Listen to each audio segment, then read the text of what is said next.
dobry. Good morning, sir. It's an honor to meet you and honor speaking to you. Thank you so much for being with us. And as we have just 31 minutes, so let's go straight to the point. And let me ask you, every day I'm very curious about what the US president is talking about, and I'm listening to him every day. And my understanding is, I'm serious, I know why you're laughing. And my understanding... Because it's hard to understand. And my understanding is that the climate change is done, it's gone, the problem is solved, we don't have to talk about this anymore. Am I right? Well, I think you know the answer to that, obviously. Hello, everybody. It's wonderful to be here in Poznan. Thank you. Thank you. I work hard not to preach doom. I don't. Nor to play only to the downsides of what is happening, because the upsides are actually quite extraordinary, and we'll talk about them in a minute. But let me just say this. The President of the United States changed, but the science didn't change. There's not one single decision that we made with President Biden or President Obama through many years now, not one decision that is based on ideology, based on politics, based on the personal whim of a President of the United States. It is based on science. And beginning with the Age of Reason and the Age of Enlightenment and the great earthquake of Portugal, of Lisbon back in 1755, when people like Jean-Jacques Rousseau and Immanuel Kant and Voltaire, Francois Voltaire and others debated the meaning of that. Was that a sort of vengeful act of God, or was that something that happened by science? Science won that battle. That was what the Age of Reason and Enlightenment settled. And here we have a group of people who are busy telling people all around the world that 2 and 2 is not 4, it's 5 or 6 or something else. It's beyond absurd. And it is costing all of us in the world enormous sums of money. I mean, if you look at what has happened with weather changing, the weather events, the intensity of the storms today, the frequency of the flooding, the massive rainfalls, the amount of moisture that's rising in the sky from the ocean, because 90% of the warming of the planet goes into the ocean. And so the ocean is also changing dramatically with greater acidity, changing the life and fauna in the ocean. So it's connected. You can't solve the problem of climate without solving the problem of the ocean. This is all science. It's physics, chemistry, biology. And we have a group of people who are just, you know, it's sort of, I call it the ostrich strategy. Put your head in the sand and pretend nothing else is going on around you. But it's costing trillions of dollars, literally. We've had 28 weather events in the United States alone last year with more than $1 billion worth of damage in each of them, for totals of massive numbers of billions of dollars. Over the 1980 till this year trend, we have about $2.9 trillion worth of damage in these events. Now, we're actually seeing an incredible tension between those who want to ignore it and those who are building for the future because of it. And I'm convinced that the building for the future ultimately will win, but the question is, I mean, we will get to a low carbon, no carbon economy. We will get there. We will get there because the marketplace has already made its decision. The Wall Street Journal a few weeks ago had a headline: the clean energy transition is unstoppable. That's the headline. And there are many articles being written now about the other side of this journey. And the other side of this journey is going to make some people a lot of money. It's going to result in ultimately transitioning. But right now, people are being scared. And the result is that some have pulled back. Electric vehicle sales have slowed down a little bit. Some of the conversion of buildings. Buildings are responsible for a certain number of emissions. But my friends, here's the bottom line. We don't need a new algorithm or some major rocket science breakthrough to understand this challenge. It's one of the simplest we've ever faced on the planet. It is a challenge of what we human beings are still deciding to do or not deciding by not making a decision are doing. It's what we do to light our buildings, heat our homes and factories, travel, move from one place to another. We're choosing to burn fossil fuel without capturing the emissions. And so in Dubai, 2 years ago, the world decided that we have to transition away from fossil fuel. Transition. Doesn't happen overnight, but you could have a far more authoritative transition that we're having now. And the result is we're losing billions of dollars worth, of damage that's being done. 7 million people a year die from bad air quality. Pollution is what we used to call it. It's greenhouse gas, too. And so the World Health Organization, the Harvard Medical School, others have put out the data on the amount of casualty that will occur because of bad air quality that we're not changing. Emissions are rising, my friends, not going down. So this is a challenge of governance on a global basis.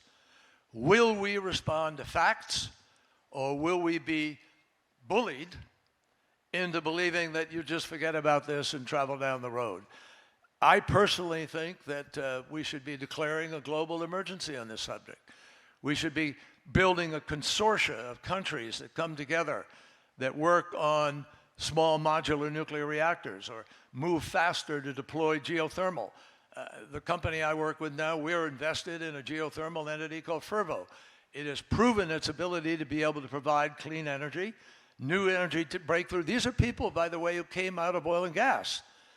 That's where they learned the technology of extraction that allows them to extract heat from the earth. And you could provide firm energy to AI, to data centers, that doesn't have an ounce of gas or pollution attached to it. So this is a moment of enormous confrontation for all of us human beings. I mean, as human beings, not just citizens of Poland or the United States. But we're sort of on an unwritten pact of suicide. That's the only bad note I'll put in here, because we're not moving as fast as we know we should. In Glasgow, in Sharm el-Sheikh, in Dubai, at the 3 meetings that we had of the UN effort to deal with this, we decided that we would take certain measures. And businesses and governments all agreed that we would join together to embrace these steps. And I'll just end on this. If we did everything that was promised in Glasgow, Sharm el-Sheikh, and Dubai, we could hold the Earth's temperature to 1.6 degrees, 1.7, according to the International Energy Agency. What's the problem? The problem is political leadership. We're not doing everything that we promised to do. So we're currently heading to 2.5 degrees of warming, and maybe more, and we're defying the very efforts that we have made as a planet to respond responsibly to this issue. I believe we can still win this battle, but we have to change the choices that we're making and do the things that actually don't require sacrifice of people. It is not more expensive, as Donald Trump and some people try to assert. It is actually an incredible transition, just like we did in late 1800s with the Industrial Revolution, just like we did in the decade of the 90s when we had the technology with communications and cell phones and computers. That was a revolution. Now we have the energy revolution staring us in the face with millions of jobs to be created, building out new grids, building out the electric vehicles, the infrastructure to support them. There's actually a healthier, safer, cleaner future on the other side of this transition, and we are not just demanding that our politicians provide it. So we have to get involved in this globally and demand that we take the actions that are available and obvious. But the US president, President Trump, doesn't want to fight climate change. And the truth is that without the US leadership, the fight will stop? Can we afford I a disagree break with that. for 3.5 years? I disagree with that. Come back. It's the right question. But look at what is happening. Last year, we had $2 trillion globally attracted to the battle, vice $1 trillion that went to fossil fuel. First time in human history, more money went to the clean energy side than to the fossil fuel side. In addition, if you look at Donald Trump's first term, he pulled out of Paris. But we, a group of us, announced with Governor Cuomo of New York and Governor Newsom of California, we announced a movement called We're Still In. And you had 37 governors of our 50 states who live under renewable portfolio laws that required them to deploy X amount of energy. They did. They continued, even though Trump pulled out. So the fact is, Donald Trump pulled out of the agreement, but the American people did not. And at the end of his term, 75% of the new electricity in the United States came from renewable energy. It's 90% today, folks. The people who are at Ford Motor Company, General Motors, Mercedes, Volkswagen, Volvo, whatever, those CEOs aren't going to suddenly walk in and say, oh my God, Donald Trump was elected president. Let's go back and make internal combustion engine cars. That is not going to happen. You have 92% penetration of electric vehicles in Norway.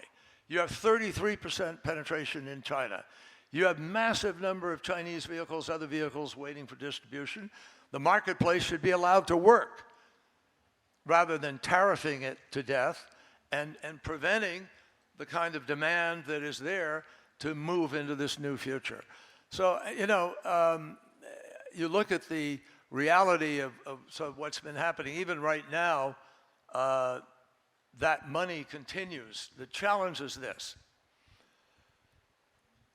People within the corporate world were moving and had made their decisions to try to do scope 1, scope 2, scope 3, which are the reductions of emissions at different layers. And we're moving in the right direction. Now, some of them have been, the only way I can put it is politely, is intimidated. They have retreated. Wall Street has retreated from commitments it had made to demand accountability. We were moving in the direction of having disclosure of risk, and that disclosure of risk is now being done privately by a lot of players in the investment world, and we're living at a time where, because of that risk, people are pulling out of certain investments. Let me be direct. Insurance companies in the United States of America have pulled out of insuring in Louisiana, Florida, and Alabama. And probably they will in more places. On Cape Cod, Massachusetts, it's hard to get insurance because of sea level rise and flooding. So sea level rise is going to cost $1 trillion a year for the next years just because of the demand it makes to build resilience and to adapt. We're not doing what we need to do that even that, to live in a world of 2.5 degrees and maybe 3 degrees of increase. Responsible people like Sir Nicholas Stern, who does a report every year on the costs, it is far more expensive not to respond than to respond. And that is very clear in terms of marketplace demand and issues. So, look, we can either be responsible or you might as well walk away from governing, except when it enriches you, which we see happening on a daily basis in Saudi Arabia and elsewhere, happens to be against the law, even in our country. So what we need to get back to here, folks, is acting in the way that free, responsible citizens have an ability to act. When I came back from fighting a war in Vietnam, which was a terrible mistake for our country, the first thing I became involved in was not protesting the war, though I became involved in that. It was in a thing called Earth Day. And we began in Earth Day. We brought 20 million Americans out of their homes on the same day to march, to protest. to say we want a change. And in that time, you couldn't see across the city of New York from one side to the other because of the smog and air quality. Same thing in Los Angeles. So people came out for the day, but we did more than just have a demonstration. We politicized the effort. We targeted the 12 worst votes in the United States Congress, and we campaigned in their districts in the election of 1970. And guess what? We defeated 7 of them. You know what happened? It unleashed a torrent of environmental activity inspired to some degree by Rachel Carson, who took on the chemical industry in the 1950s, and we passed, get this, within 2 years, the Clean Air Act, the Safe Drinking Water Act, Marine Mammal Protection, Coastal Zone Management, Endangered Species, and we created the Environmental Protection Agency of our country. All of that happened because people came out and voted and made it a voting issue. And even Richard Nixon, who was then president, not an environmentalist, signed those laws into effect. So I believe deeply in active democratic participation.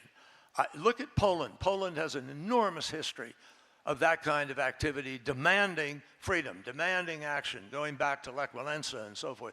You've stood in the forefront of it. Right now, you in Poland are standing on the forefront of the values of not allowing a nation to invade another nation and break all faith with the universal sort of standards we've set up since World War II. That's worth fighting for. You've already decided that in Poland. And so that same passion, that same kind of commitment to values and to principles has to be extended back into this fight on the planet. And it is not an exaggeration to say that it is a fight for life itself and for our future. And every scientist now I know will emphasize the degree to which we're approaching tipping points. A tipping point, a point where you go over the cliff and you can't come back from what you've done. There's now the 4th wave of bleaching of coral reefs on a global basis. There is a prediction that the ice sheet of Greenland could melt completely. That's part of why you see this fight, the fight for the monetary side of it, but not a fight for the value side of it. And so, likewise with Antarctica, the West Antarctic ice sheet is threatened to break off. If that did, a huge thing called the Larsen ice sheet broke off 2 years ago, went out to sea to melt, contributing to sea level rise. So we have very, very, very clear options. We cannot expect democracy to survive if we are operating in a fact-free playing field. Right now, there are people willing to make it fact-free, willing to argue 2 and 2 is 6 or 5. We have to fight for the age of reason, for enlightenment, for human endeavor here, and we have to fight for what the science is telling us is at risk. Otherwise, we're going to spend trillions of dollars in survival. Wealthy nations will do better than poor ones. African countries, 48 nations in Africa, in sub-Saharan Africa, equals 0.55% of all emissions. 20 nations, maybe 21, the developed world, China, US, Europe, Russia, Brazil, South Africa, etc., Korea, Japan, Canada, they are responsible, we are responsible is a better way to say it, for over 80% of all the emissions. You do not solve this problem if the developed world does not get serious and come to the table and transition faster. You mentioned the fall of the international security system that was created, especially in Europe, after World War II. And of course, I have to ask you about the war in Ukraine. Of course, it's a huge subject for all of us here. And I wonder, picking your brain as a former Secretary of State and a former senator who was very heavily involved in foreign affairs, what solution do you see for the conflict? What should happen? What should the US administration and the European leaders do to end the war. Is there any way to push Russia towards the peace agreement with Ukraine? Is there any way to what? Is there any way to push Russia towards the peace agreement with Ukraine? I dealt with President Putin more than anybody in either the Biden or Obama administrations, because the job just defined it that way. And I worked with Lavrov to get 1,300 tons of chemicals out of Syria, which we did successfully, and thank God before ISIS took over, because otherwise you'd have a very different picture in the world. Russia cooperated in that. Russia cooperated in our negotiations to create the Iran nuclear agreement. We literally took a nuclear weapon off the table, which was 1 to 2 weeks away from breakout, and made it a year plus that there would be any potential for breakout. And then, of course, Donald Trump pulled out of that agreement. Now he wants to go back and try to make an agreement. The only way we can deal with President Putin on this issue is to make it clear to him that it's a no-win situation. When you announce, before you've even sat at the table and begun the negotiations and determined what the parameters are, when you announce that you're giving away the jewel of sort of part of that negotiation, which is Crimea, and you say Russia has this, they have that, and you just announce this settlement publicly, you've really handicapped yourself and defined for Russia sort of the parameters that you're willing to play with. And you can't just say publicly, you got to decide to take this deal or we're not going to pursue it anymore. I've never heard of diplomacy like that. And the challenge now is, I think President Putin believes he's winning. On a long-term scale, he may well be, not for me to say or somebody else, but I think in his calculation, he's saying, you know, I've already gotten this and this and this, and I've won all these concessions without doing anything. And so I think you're back to basics here. President Biden, to his credit, said, we are in this as long as it takes with as much as it takes. And if President Putin doesn't believe that, we have a problem. So I think you begin by defining our interests, the interests of the world, why we're willing to put the stake in the ground and be serious about it. And ultimately, you can get a negotiation. Now, in my conversations with President Putin many times, I listen very carefully to a long list of grievances. And grievances, to a large measure, drive him, I think. And we have to take those grievances into account because some of them are meaningful. I mean, if he has missiles put in his backyard by the United States, which have the ability to shoot down missiles, you have changed the whole notion of deterrence. And to a certain measure, that's what happened. And the history of Russia, and you know this in Poland better than we do in America, the history of Russia is written in geography. And the geography of the region was changing enough that I think he felt, as he felt aggrieved for the loss of the Soviet Union, he felt aggrieved for the loss of the sense of security, for the encirclement of NATO and other things that went with it. Now, does that mean he should have his way? No, not necessarily, but you negotiate it. And you negotiate it based on an understanding of what your what the irretrievable no's are, that you can't go past this or that. You've got to understand what you're negotiating with. I don't think they've quite defined that yet. So, bottom line, I think Europe's future will be greatly defined by the outcome in Ukraine. And that's part of the grievance factor of President Putin. So we have to stand our ground. We have to be very, very clear that we are going to support Ukraine because it's much bigger than just Ukraine. It goes to the very fundamentals of what we defined as the post-World War II order, structure.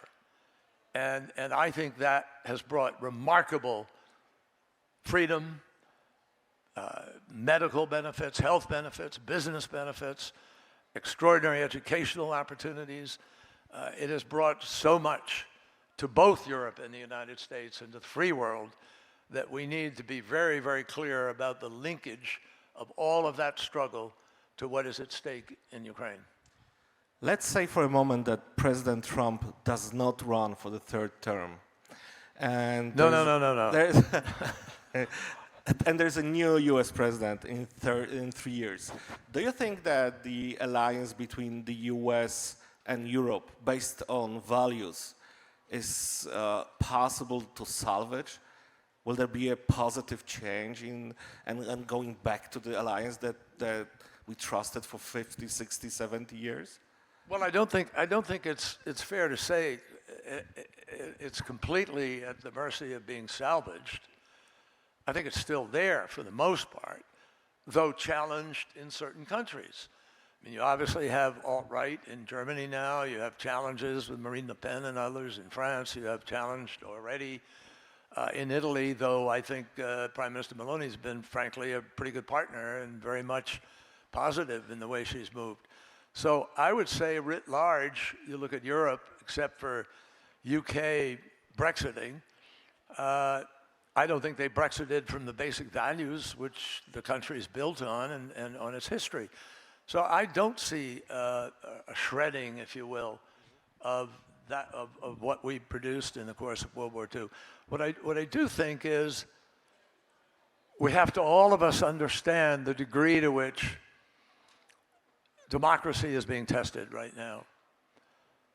And that's the privilege of being in a democracy, that it can be tested.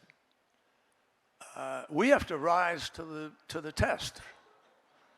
I mean, you can't just sit there passively and have a whole group of people out there shredding the structure and believe it's just going to take care of itself. Citizenship is a big word. It's a big responsibility. It's one of the most important words in the English lexicon, in everybody's lexicon, citizenship. Much is expected of citizens in order to hold on to freedom and to our ability to make choices. And I think that the measure, we are being tested in America right now as to whether or not we are a fulsome democracy or an illiberal democracy. And it's not a distinction without a difference. An illiberal democracy is a democracy where you are testing and stealing and prodding and diminishing rule of law. A democracy, rule of law is respected. That is the central tenet of a democracy. And you see that already happening in the United States with these court decisions and with the executive orders that have no basis in law. They are not legal. They are unconstitutional in many cases, not all, but they are at risk right now. And so we have to stand up and fight for that. And the resistance is building in America. You know, President Trump's numbers are down and continuing, I think, down. A lot of people will walk around and say, that's not what I voted for. So I think this is our own test, but we're in this together. Yours is different because Europe's has always been somewhat different. But the whole thesis of an EU, going back to Jean Monnet and the economic, monetary sort of alliance, is we have to stop Europeans from killing Europeans. That was the thesis. 30 years war, 100 years war, you have to finish all of that and look at a different future. That's really what's staring us in the face. And it is as prominent and real for Poland as it is for the United States. And we have to stand together and fight for real democracy. You know, based on Polish experience, we know that politicians, if they have bad intentions, they always find a way around any law. They can always say that the law means something different. But I understand you don't believe that President Trump can and will run for the third term. Well, it's not that I don't just believe it. It's prohibited by the Constitution of the United States. Now, this is the test. The Constitution declares without any question whatsoever that anyone who is ineligible to run for president is ineligible to also be appointed vice president in order to get around the corner, et cetera. You cannot run and be involved in the presidency of the United States as president. That language is as clear as the language that says no president or vice president of the United States should enrich themselves or their family while in office. That's also in the Constitution. And additionally, insurrection is also in the Constitution. What happened on January 6th of 2021 is not only a breach of the Constitution, it's breaking faith with everything the Founding Fathers and the Civil War. I mean, there hasn't been an insurrection like that since the Civil War, as small as it may have been for one day, but it was an insurrection, an effort to interfere with a duly managed election. There were 63 or 60 different court cases in which Donald Trump challenged that election outcome, and over 60 cases, including with judges who were appointed by a Republican, they ruled no evidence whatsoever that it wasn't legitimate. And yet, even yesterday in Saudi Arabia, he was persisting with that lie. So it couldn't be more clear, folks. We're all involved in this fight for the structure of the lives we will lead, our children will lead, and what the world will see or not see as a beacon of enlightenment. I mean, the days of Voice of America and people who were definitely living in illiberal democracies, if not dictatorships. We can't go back to that. And so this is the fight of a lifetime for all of us. And I think Poland has as much experience in that fight for freedom as any country in the world, and your voices and your bodies have been essential to our ability to build this world order. I go back to Normandy, World War II, the Polish bravery that was exhibited against the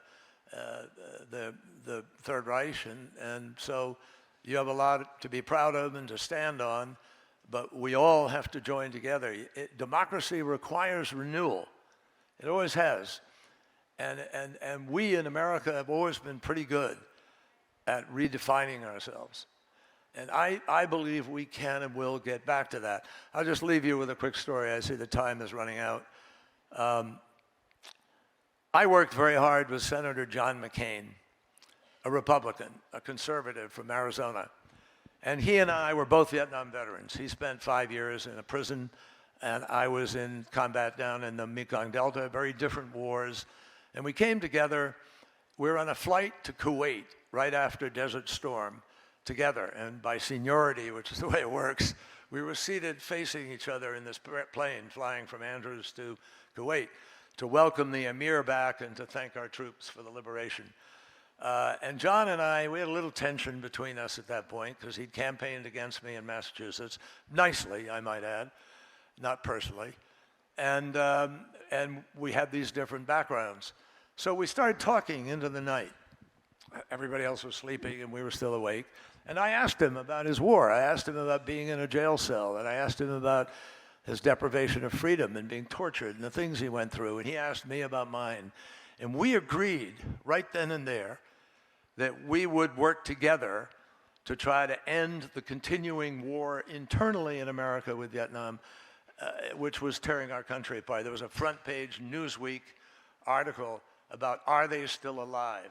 And the Rambo movies had created this notion that American pilots were still being held in tiger cages in Vietnam. This is the hurdle we had to get over. So long story short, John and I worked at this for about 9 years, 10 years. And we finally won. We finally got President Biden, not President Biden, President Bush, H.W. Bush, helped by lifting the embargo. And then President Clinton, with John McCain and I flanking him on either side, normalized relations. And we made these great steps forward. And John and I went back to Vietnam many times to try to solve the problem, which we did solve, of prisoners. But folks, I will never forget standing in John McCain's actual jail cell in the Hanoi Hilton, as it was called. And he and I were just talking about this journey and what we were doing. And he told me about, so what his day was like in this tiny cell. And I thought then, it just was imprinted on me. If John McCain, conservative Arizona prisoner of war, could get together with John Kerry, activist, opponent of the war from Massachusetts, Democrat, and we could meet in a jail cell that he spent 5 years in Hanoi, if we could find common ground there, we could find common ground anywhere. I think that's a lesson for everybody, everywhere. If you work at it, if you put personal things aside, if you struggle to adhere to the principles, to the big picture, you can change things in big ways. And that's where we are now as a planet, confronting climate, confronting wars that shouldn't be fought. Gaza, disgrace what's happening in terms of the killing, with many an opportunity for a ceasefire that hasn't been taken. We can do better. And I think with excitement and with joy, we can all fight for the values and principles we've been able to live by, and we're blessed to live by.